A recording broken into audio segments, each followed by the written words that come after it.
What's going on, guys? It's Derped Avenger here, and welcome back to my Battlefield 3 weapons tutorial. This week we're covering the M40A5 sniper rifle, unlocked at 104,000 score with the recon class. Let's get to it. First of all, I'd like to cover a little backstory on the M40A5. It's made in the United States. It was created in 1966 and is still being used presently.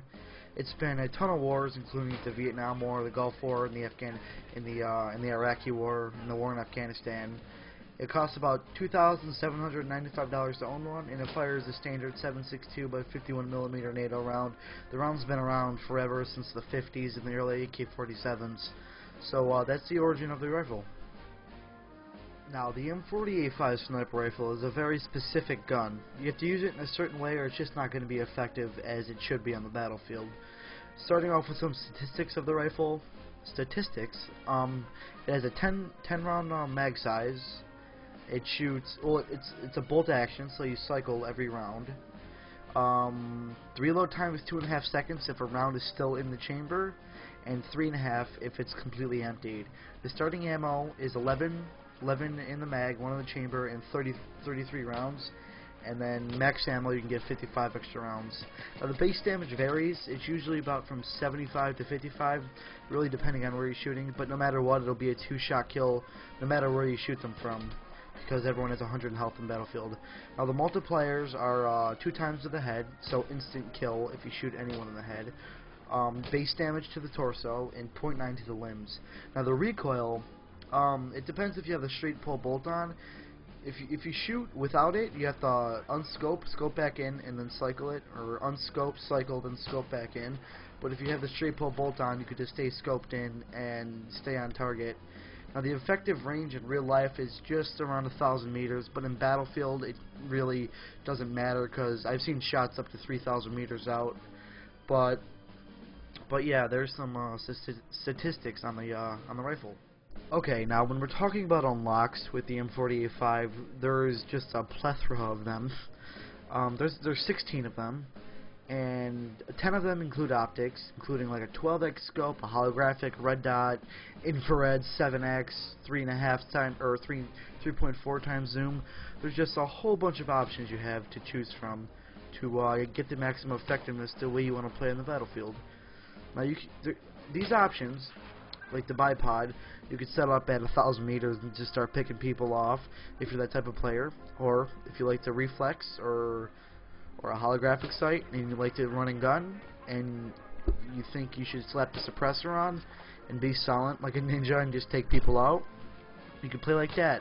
Like, the unlocks let you customize the way you want to play, because they just let you become a lethal weapon on the battlefield according to the exact way you want to play the game, and it's really useful. I personally prefer the straight pull bolt with the standard 8x scope. It's not listed here because it comes standard on the rifle when you unlock it.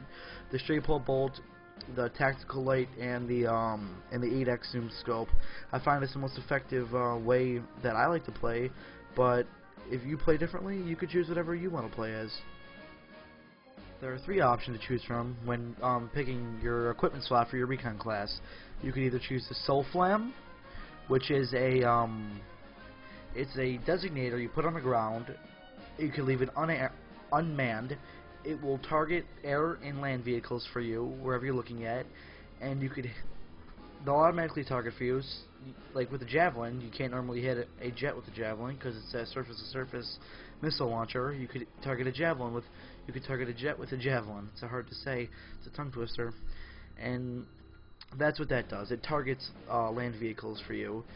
Now, the second thing you could pick is the TUGS, the TUGS, or the Tactical Unattended Ground Sensor. Now, this you place down. Say if you're up in a sniper nest, you place it next to you, and you'll hear an audible beep if someone's within 10 yards, 15 yards of you. I don't know the exact distance, but it's really useful.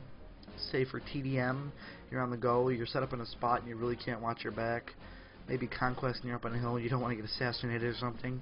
That's the other option. And the third option, my personal favorite, is the MAV, or the Micro Air Vehicle. Is that what that stands for?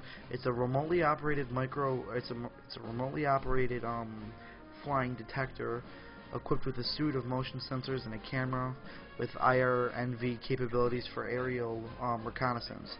which means that you fly it around with a controller and target people for your team. And if you're lucky, and if you're good with it, you can actually get a kill with it.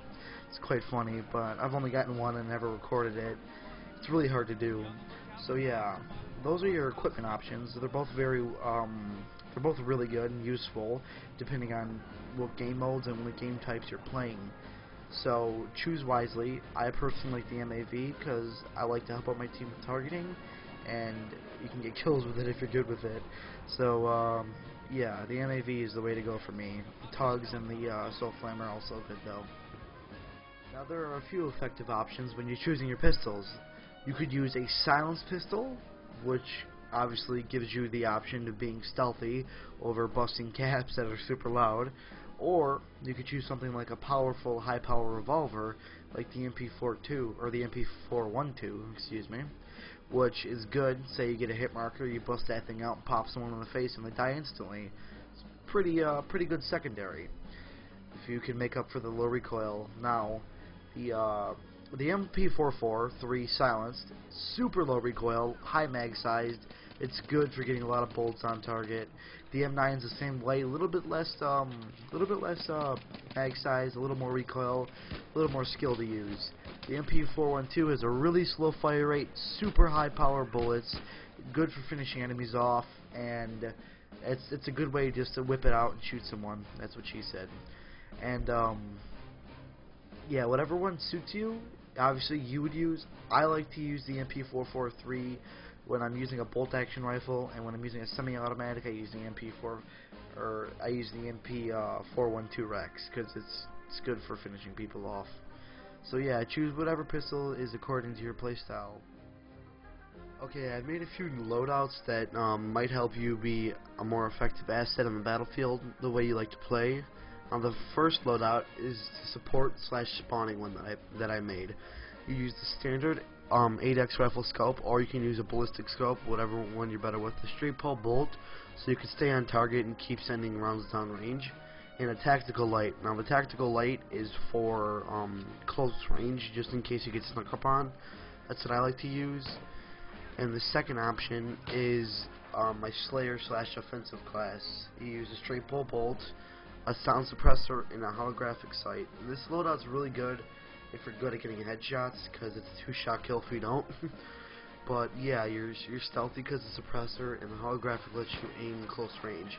Or you could just take all the optics off and use the iron sights on the rifle, which are pretty good too. Whatever suits your playstyle better. I like the first one better.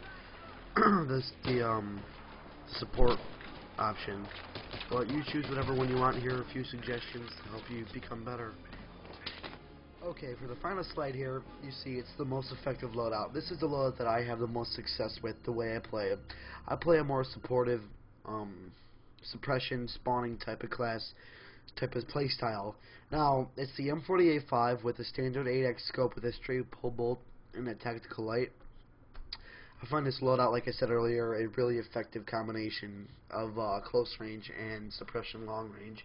For my pistol, I like to choose the MP443 because it has super high mag size and low recoil, and the fire rate is really high. You could really squeeze that trigger quickly. Now for my equipment slot, I like the MAV because I think the support factor it offers is really good. It really helps your team out targeting enemies and telling them where they are. Okay, this has been the second episode of my Battlefield 3 weapons tutorial. I hope my tutorial has let you become a better asset to your team on the battlefield, and I will see you in 2 weeks when I release the next episode. I haven't decided which gun it's going to be yet. I will let you know though. Okay guys, bye.